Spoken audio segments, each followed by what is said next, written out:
سکون کی تلاش میں لوگ کہاں کہاں پہنچے ہیں؟ سکون ایک ایسی کیفیت ہے جو انسان کو خوشی، اطمینان اور روحانی سکون دینے کا جو ہے وہ ذریعہ بنتی ہے۔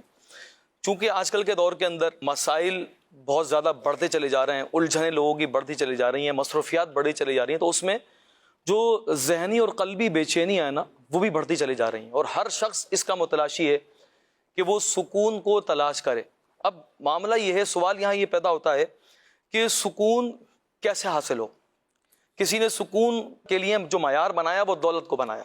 اس لیے وہ اس سکون کو حاصل کرنے کے لیے رات دن بس دولت کما رہا ہے، اور بعض اوقات اس میں اس بات کی بھی تمیز بھول جاتے ہیں کہ اس کو کمانا کیسے ہے، کیونکہ بس وہ منزل تک پہنچنے کا ایک مقصد ہوتا ہے کہ سکون چاہیے، دولت چاہیے جیسی بھی ہو۔ پھر کیا سکون جو ہے وہ شہرت حاصل کرنے میں؟ تو بعض اوقات بندہ جب اس کو معیار بناتا ہے سکون حاصل کرنے کا، تو وہ یہ سمجھتا ہے کہ میں شہرت حاصل کروں، چاہے وہ کیسے بھی حاصل کروں، کس ذریعے سے بھی حاصل کروں، کیسے بھی کروں، وہ اس کو اپنا مقصد بنا لیتا ہے۔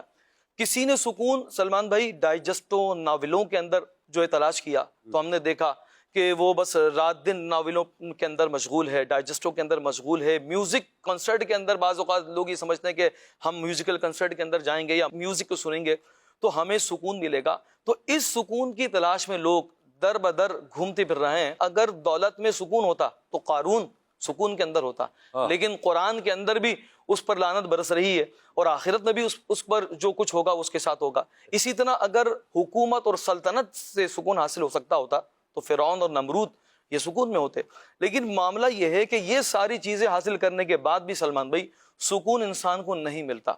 اس کی جو وجہ ہے، بنیادی وجہ، وہ یہ دکھائی دیتی ہے سلمان بھائی کہ انسان کو اس بات کا یقین ہو جائے نا کہ دنیا کے اندر جو کچھ ہے وہ اللہ کی مرضی اور منشا سے ہے۔ جو کچھ ہمارے لیے جو فیصلہ مقدر کیا ہے وہ اللہ تعالیٰ کی مرضی اور منشا سے ہی ہے۔ تو جو کچھ ہونا ہے یا جو کچھ ہو رہا ہے یا جو کچھ ہوگا وہ اللہ کی مرضی اور منشا سے، تو پھر ہمیں وہ جو ہمارا مطلوب ہے وہ ہماری مرضی کے مطابق کیسے مل سکتا ہے؟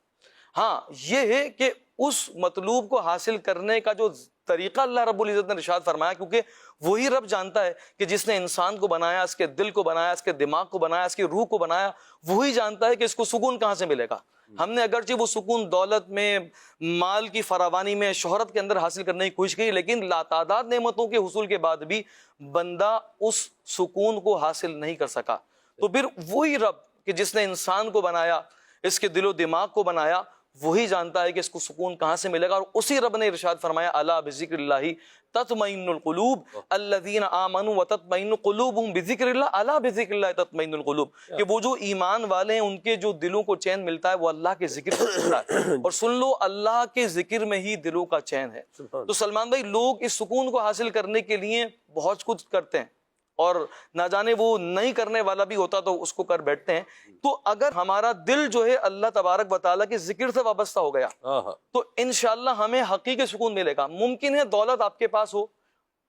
شہرت آپ کے پاس ہو، آپ کو سکون ملے، مگر وہ سکون جو ہے وہ تھوڑی دیر کا ہو۔ حقیقی سکون یہ نہیں ہے۔ حقیقی سکون اسی میں ہے کہ جو اللہ رب العزت نے ارشاد فرما دیا۔ اس سکون کو تلاش کرنے کے لیے ہماری غلطی یہ ہوتی ہے کہ ہم اس سکون کو باہر تلاش کر رہے ہوتے ہیں، جبکہ یہ سکون ہمارے اندر ہی ہوتا ہے کہ جب ہم ان ساری چیزوں کو دیکھ رہے ہوتے ہیں، مال بھی حاصل کرنے کی کوشش کر رہے ہوتے ہیں، شہرت بھی حاصل کر رہے ہوتے ہیں، تھوڑی دیر کا سکون ضرور ملتا ہے، لیکن پھر یہی چیزیں ہمارے گلے کا پھندا بن جاتی ہیں۔ تو حقیقت میں یہی ہے کہ ہم اس کو سیٹ کریں کہ اللہ کے ذکر سے اپنے آپ کو وابستہ کریں، چونکہ ہمارے لیے دلوں کا چین جو ہے اللہ پاک نے اسی سے وابستہ کیا ہوا ہے اور اسی سے حاصل ہونے کا ایک ذریعہ ہے۔ کیا بات ہے۔